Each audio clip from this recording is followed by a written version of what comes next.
taking. We don't hesitate to take risk in projects, etc. Versus conservatism and incremental thinking. This is also effort-based, right? Incremental thinking is also based on effort. So we are gambattere to bring the price down to give you better quality, and in exchange you get a reward based on your effort, how hard you work for the client to give them the best service, the best product. Okay, when I was working in an American company, I didn't know how to get money. The past 15 years or 20 years. The last 10 years, I did know.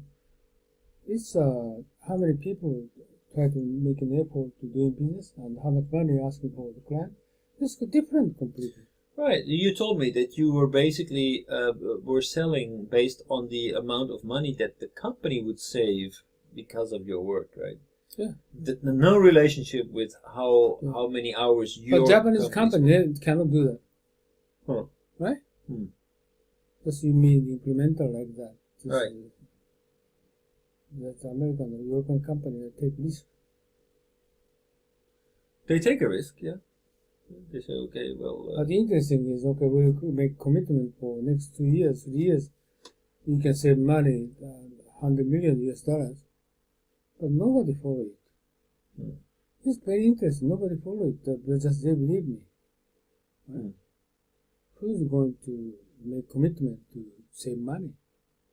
But how could you... Okay, so the other question is then how were you capable of selling your service and related to the money that they would save instead of the number of hours that your consultants would work? Oh, this is... They would accept it? Or because you're an American company? No, number of works. Okay, we propose number of works we propose.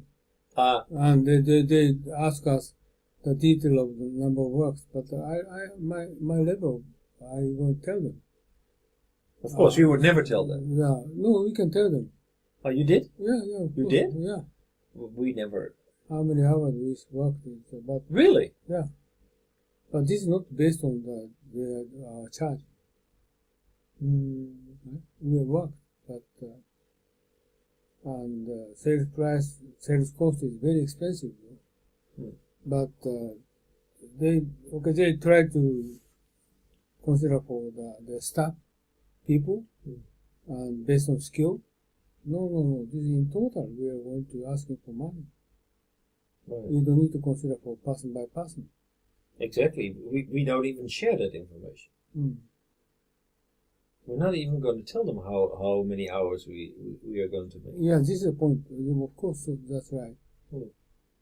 But if you want to ask for them the payment, but you can just tell them this is 1 million, 2 million. No, we need to show them how many hours we worked.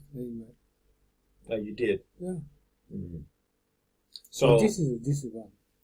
Right. So that's the difference.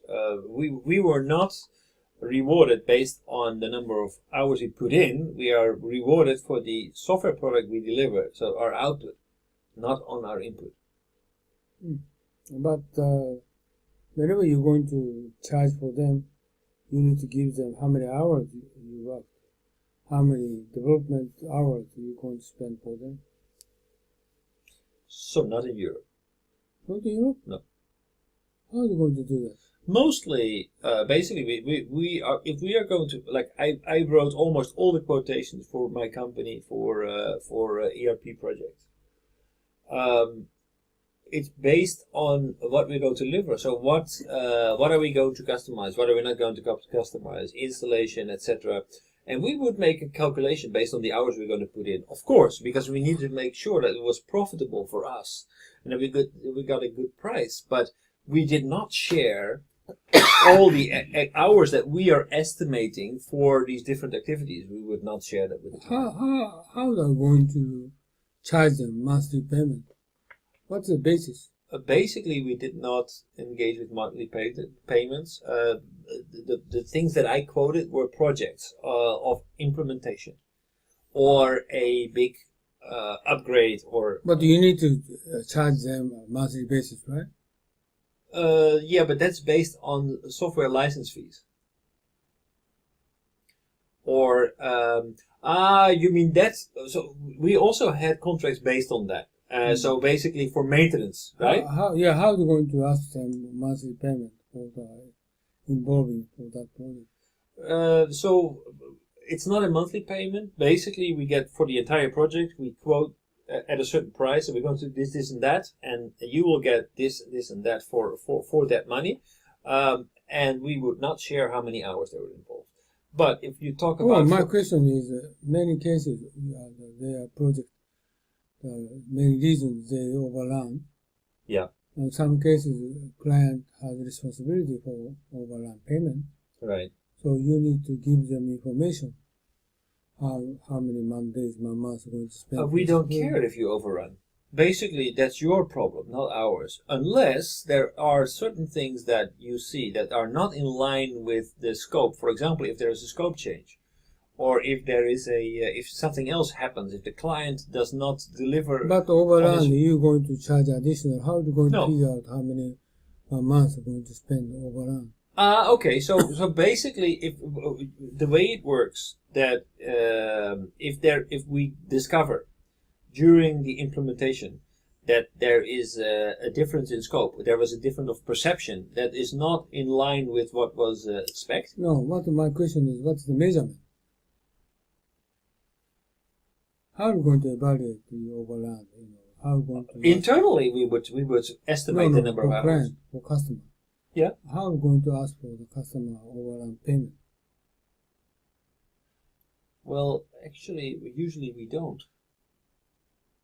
Usually consultants always have 100% for sure happen overrun. Some of those is our responsibility, and many cases their responsibility.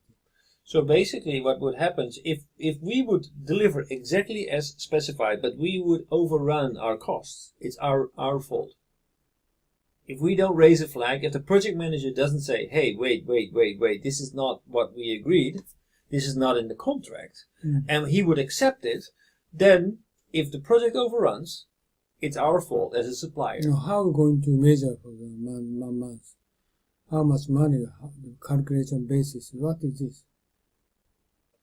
Well, if I had to calculate, it was based on the number of hours we expected to invest. Yeah, monthly basis we need. But I would not sell this to the customer. Oh, this is 20 hours from our side, or this is 200 hours, 2,000 hours. Basically, I say, okay, well, this is the scope, and this is what you get, and this is the price. So we need to give them the months, how much we spend for them. Right. If it becomes really an issue, like very often in the reality, you're absolutely right. So if in reality it's very difficult to, this is because of the client didn't do this, or because the supplier didn't do this. It's usually somewhere in the middle, right? The reality is in the middle. So there are overruns, and both sides understand that, okay, so I didn't do this and you didn't do that. So let's just agree on that and make a settlement. In that case, if you want to make it, then it's very often, okay, so these are the number of hours, this is what we overrun, let's do a 50-50 in these hours, and we will charge you that, and then shake your hands on it, and that's it. That is possible, but that's if the relationship is important. But if this is a one hit, if this is a normal project, the client couldn't care less if you overrun. They will not pay.